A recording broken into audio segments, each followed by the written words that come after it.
À Luc Dupont, qui est directeur général de la colonie des grèves. Mathieu Brochet aussi, bien sûr. Lui qui est directeur général de la Corporation de développement communautaire, Pierre de Sorel. Salut, messieurs! Bonjour! Bon matin! Vous avez encore de la neige du côté de la colonie des grèves? On peut-tu se faire, peut-être de la tire sans neige? Ben, ceux qui ont manqué leur cabane à cycle, là, il nous en reste encore un peu du côté de l'espace Champlain, là, du côté forêt, où on fait notre pente à glisser. Il reste encore un petit 2 pieds de neige. Ah oui! Oh oui, où est-ce que la pente, là, il nous en reste encore pas mal. Alors, il y avait un jib tantôt des neiges. Il y avait de la continuité. On savait pas, mais il y en avait. Tout est dans tout, il y a des liens.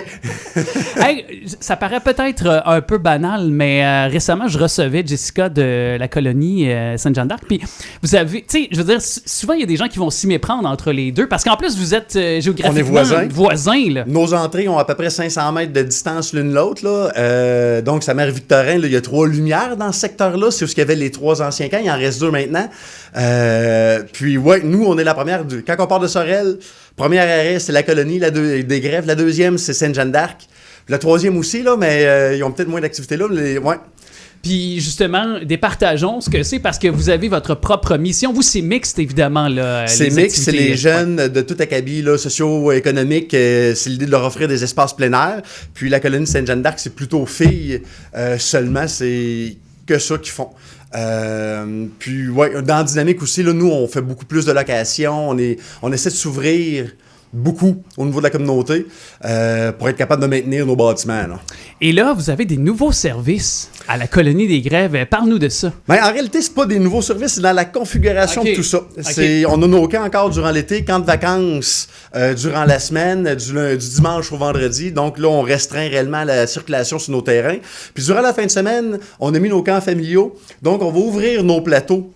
Monsieur, madame, tout le monde, les gens de Sorel-Tracy, Contrecoeur, Yamaska et toute la région. En réalité, il va y avoir le plan d'eau qui va être accessible, la piscine qui va être accessible. Ça va être des horaires en rotation chaque fin de semaine. Il va y avoir possiblement des animateurs qui vont être accessibles aussi. Il y a des frais pour ça. On parle d'un 30$ là, par journée, par famille. Ce qui est vraiment pas dispendieux. Non, généralement, c'est à peu près 15$ l'heure une activité familiale. Là. C'est 30$ pour la journée, puis là, il y a accès à tout ce qu'on a disponible sur le terrain. Et pour vous, si j'imagine, ça vous permet aussi d'aller chercher quand même des revenus supplémentaires, en quelque sorte? Étant donné que c'est une nouveauté, je ne sais pas trop à quel point que ça va embarquer, que les gens vont embarquer. Ça va prendre un certain temps avant de voir réellement l'impact, mais l'idée, c'est d'offrir un accès à notre piscine, de mieux contrôler puis de mieux utiliser nos espaces. On a de grands terrains, là, puis l'idée, c'est pas de le laisser vacant puis laisser la mauvaise herbe pousser, c'est que les gens viennent l'utiliser.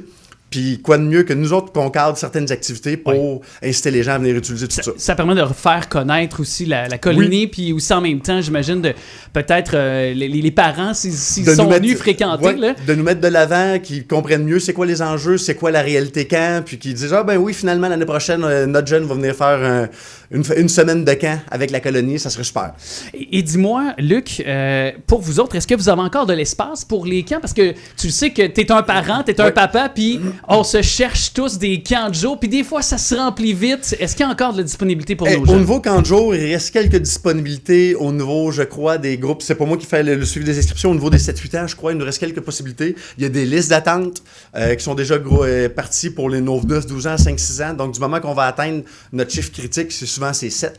Pour être capable de partir un nouveau groupe, on va les partir. Au niveau des camps de vacances, on a encore de l'espace. On a une nouveauté aussi au niveau des camps de vacances. 2 nouveautés. L'an passé, il y avait une semaine de camp musical. Cette année, il y en a 3. 3 semaines de camp musical dans l'été. La dernière semaine, le pop-rock, il est plus comblé parce que c'est plus achalandé. Il y a déjà 4 jeunes et 14 jeunes dedans. Ouais. On a un camp aussi vocal, puis un camp d'initiation en début de saison qui sont pour les plus petits, là, les 7-8 ans. Puis on a un camp voile aussi. Donc, on a 3 semaines de camp voile. Il y en a une qui est presque pleine, notre deuxième semaine, la première de juillet. Puis il nous reste encore 2 autres semaines à combler là, si les gens sont intéressés. Fait que c'est moitié voile durant la journée, puis l'autre moitié activité de camp généraliste. Ah ouais, quand même. Puis est-ce que vous avez besoin de main-d'œuvre, de ressources aussi à l'interne, ou c'est pas mal comblé pour la prochaine saison? On a pas mal toute notre équipe. Il nous reste un sauveteur à chercher idéalement. On aimerait ça en avoir 5, étant donné qu'on rouvre durant les fins de semaine. On veut créer une meilleure rotation. En avoir un 5e, ça nous donnerait un peu plus de coups des franges, là, et on mettrait le staff moins sous stress. Mais sinon, au niveau de l'équipe d'animation, présentement, ça va bien. On va offrir des formations d'AFA. S'il y a des gens qui sont intéressés, même s'ils ne viennent pas dans l'équipe d'animation directement, mais qui veulent suivre la formation, On l'ouvre à pas mal de tous les jeunes de la région qui sont intéressés à venir le faire. Qu'est-ce que c'est la formation d'AFA? C'est diplôme d'aptitude formation animateur. OK. Donc, c'est une formation en animation qui est bonne pour tous les camps de jour, grosso modo, là, au Québec. OK. C'est plus... Avant, quand moi j'animais il y a une vingtaine, 25 ans, c'est chaque camp de vacances, camp de jour avait sa formation maison. Mais là, c'est uniformisé, c'est une certification. Oui, certification. Il y a encore des éléments maison, mais globalement, ça donne les bases d'animation qui est bonne pour tout le Québec.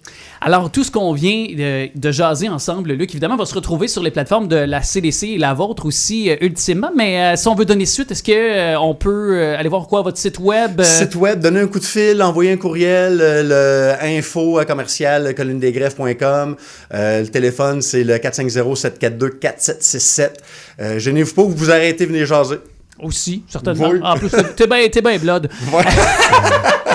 En plus, t'es un petit rouquin là, qui est bien cute. Mathieu, je me tourne vers toi parce que on invite les gens aussi à s'intéresser là, au café de la QDR. La QDR, l'Association québécoise des retraités Richelieu à Masca, il organise un café-rencontre au Centre créatif au fil des ans. C'est sur les droits d'accès aux grands-parents. C'est donné par un avocat spécialisé là-dedans depuis 40 ans. Donc, les informations vont être sur la page Facebook de la CDC plus tard aujourd'hui. Merci beaucoup, messieurs, d'être passés. Ben, ça fait plaisir. Merci à toi.